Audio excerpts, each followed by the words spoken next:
Almighty blessing society की ओर से आप सबों को जय मसीह की। Praise the Lord. परमेश्वर का धन्यवाद हो आज के सुंदर दिन के लिए कि परमेश्वर ने आज के दिन हम सबों को फिर से एकत्रित किया है। आइए हम आज की आराधना में चलते हैं। इससे पहले कि हम आराधना में चले, हम छोटी सी गवाही को सुनेंगे और परमेश्वर की महिमा करेंगे। Praise the Lord. जय मसीह की। परमेश्वर का धन्यवाद देती हूँ और परमेश्वर का धन्यवाद देती हूँ पूरे जनवरी भर हम चारों को संभाल के रखा है। इस बात के लिए परमेश्वर का धन्यवाद। सबसे धन्यवादित है दिल की गहराइयों से कि परमेश्वर हमें स्वस्थ रखा है, हर एक बीमारी परेशानी से बचा के रखा। और मैं अपनी टेस्टमनी शेयर करूँगी कि प्रभु यीशु मसीह ने मेरे जीवन में अद्भुत कार्य किया है। जैसे मेरे हाथ नसों में दर्द हो रहा था और उस दिन संडे की आराधना थी, परमेश्वर की दासी रुमाल ले रही थी और मैंने देखा जब मेरे पेन हो रहा था तो परमेश्वर की आत्मा ने उनके अंदर होकर कार्य किया और उस पेन के लिए प्रार्थना करा रहा था नसों की। मैंने विश्वास से रिसीव की और मैंने अपने उस नसों से दर्द से आज़ाद किया। परमेश्वर इस बात के लिए धन्यवाद करती हूँ। प्रभु को बहुत धन्यवाद देती हूँ इस चंगाई के लिए। परमेश्वर के दास को धन्यवाद देती हूँ। रोमा को उन्हें ब्लेस कर आशीष दे और जैसे मेरे जीवन परमेश्वर ने काम किया है उसी तरह सबके जीवन में परमेश्वर काम करेगा। ये मेरा विश्वास है। सबको जय मसीह। Praise the Lord. आइए हम सब आराधना में चलते हैं, एक मन होकर प्रार्थना में जुड़ते हैं। प्रभु पिता, धन्यवाद देते हैं हम आपको सारी बातों में, आज की आराधना को, सारी प्रार्थनाओं को। आज जो भी आपका वचन शेयर करती हैं आपकी बेटी, उस वचन को हम आपके लोगों में छुपाते हैं। आज का वचन 100 गुना फल लेकर आए। यीशु के नाम में इस छोटी सी प्रार्थना को मांगते हैं, आमीन। Praise the Lord. तेरी महिमा के बादल घेरे इस जगह को, तेरी महिमा के बादल घेरे इस जगह को।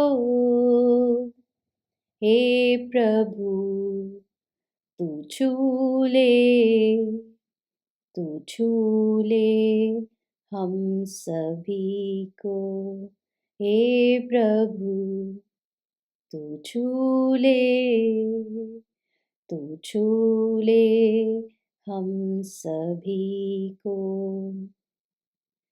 तेरी महिमा के बादल घेरे इस जगह को, तेरी महिमा के बादल घेरे इस जगह को। हे प्रभु तू छू ले, तू छू ले हम सभी को। हे प्रभु तू छू ले, तू छू ले हम सभी को। तेरी आत्मा की वर्षा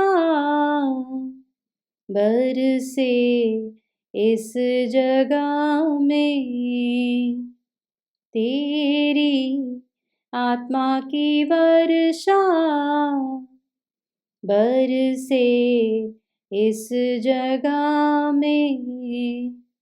चंगाई और छुटकारा होवे यीशु के नाम से। चंगाई और छुटकारा होवे यीशु के नाम से। हे प्रभु तू छू ले, तू छू ले हम सभी को। हे प्रभु तू छू ले, तू छू ले हम सभी को। तेरी आत्मा की वर्षा बरसे इस जगह में, तेरी महिमा के बादल घेरे इस जगह को। हे प्रभु तू छू ले, तू छू ले हम सभी को, हे प्रभु। तू छू ले, तू छू ले हम सभी को। चंगाई और छुटकारा होवे यीशु के नाम से। चंगाई और छुटकारा होवे यीशु के नाम से, हे प्रभु। तू छू ले, तू छू ले हम सभी को, हे प्रभु।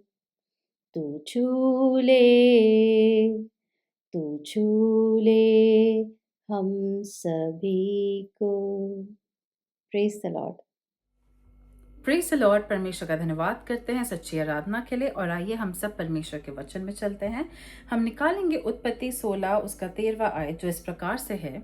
तब उसने यहोवा का नाम जिसने उससे बातें की थीं एलरोय रखकर कहा कि क्या मैं यहाँ भी उसको जाते हुए देखने पाई जो मेरा देखने हारा है। Praise the Lord. परमेश्वर का धन्यवाद हो। इस आयत की एक छोटी सी बैक स्टोरी है जो मैं बताना चाहूंगी। ये उत्पत्ति में जो चैप्टर है ये है हगार के बारे में। हगार वो महिला है जो मिस्र देश से आई थी और वो इब्राहिम और सारा के यहाँ पे एक नौकरानी का काम करती थी। वो सारा की दासी हुआ करती थी। और जब परमेश्वर ने इब्राहिम और सारा से संतान का वादा किया था तो उसमें कई साल बीतते गए, इस कदर तक कि सारा बहुत ही ज्यादा व्याकुल हो गई थी और बहुत ही ज्यादा डेस्परेशन में आके उसने अपने पति इब्राहिम से कहा कि देखो, अगर हमें संतान चाहिए तो हो सकता है हमें हगार के द्वारा ही संतान प्राप्त हो सकता है यही परमेश्वर की मर्जी, क्योंकि अब मैं तो बूढ़ी होती जा रही हूँ, तो मैं चाहती हूँ कि तुम जाओ और हगार को लो और मुझे एक संतान उसके द्वारा दो। और जब इब्राहिम ने उसकी बात मान ली तो हगार को एक पुत्र हुआ जिसका नाम इश्माइल रखा गया। हुआ इस प्रकार से आगे कि सारा फिर भी निसंतान ही थी और हगार एक माँ बन चुकी थी, वो भी इब्राहिम के पुत्र इश्माइल की। और हगार थोड़ा सा घमंड करने लग गई, जिसके कारण सारा को बहुत ज़्यादा इनसिक्योरिटी, सारा को बहुत ज़्यादा बेचैनी फील होती थी और उसको कई ज़्यादा जलन होने लग गई।